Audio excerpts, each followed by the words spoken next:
ស្រីពីនៃកថាផងទៅមុំមិនដឹងក្រែងសាលមកញាតមិត្តប្អូនបងចំអងលះលើយអើ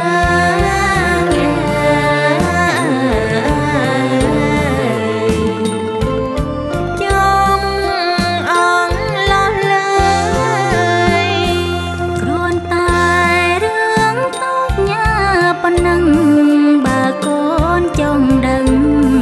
ម៉ែមិនកន់តាយគ្រាន់តែរឿងតូចញ៉ាប៉ុណ្ណឹងបើកូនចង់ដឹងម៉ែមិនកន់តាយម្ដាយនឹងប្រាប់កូនអីលើនេះហើយកូនមៀងម្ដាយអើយចាំស្ដាប់អោណាថ្លៃ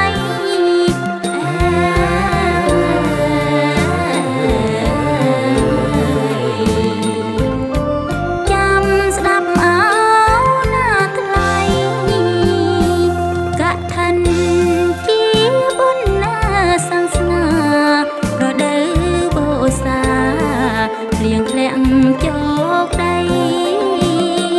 កឋិនជាបុណ្យណាសាសនារដូវវស្សាភ្លៀងធ្លាក់ជោគដី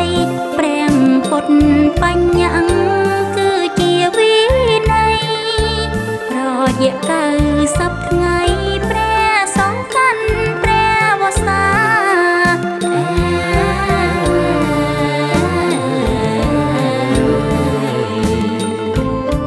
ព្រះសង្ឃកាន់ព្រះវស្សាចាប់ពី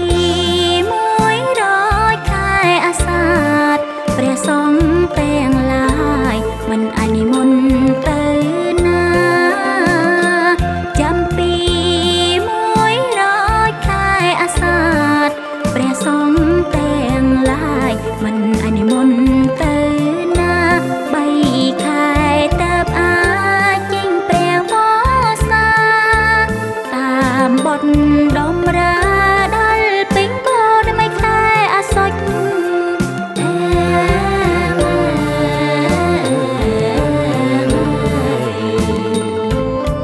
ដល់ពេញបូរមី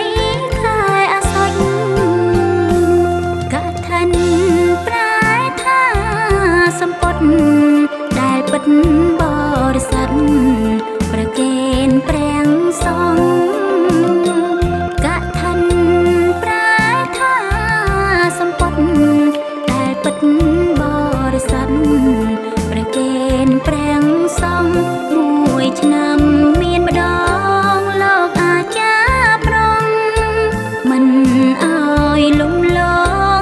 15កើតខែកដឹក15កើតខែ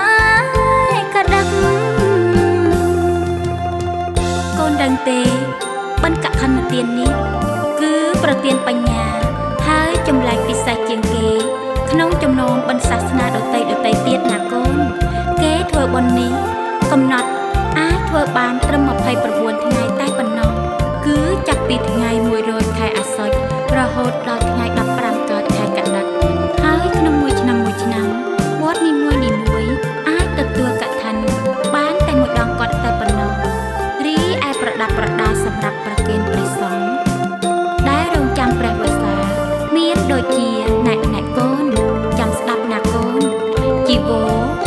សង្ឃក្ដីស្បង់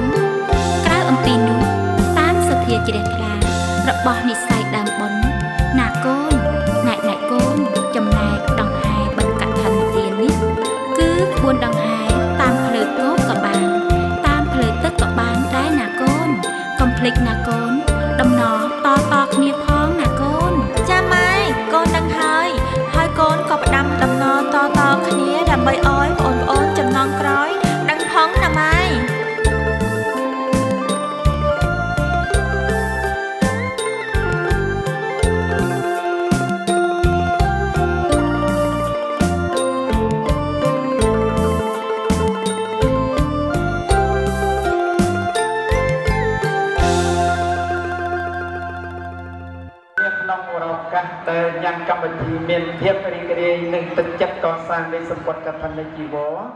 ចឹងហើយចូលមកដល់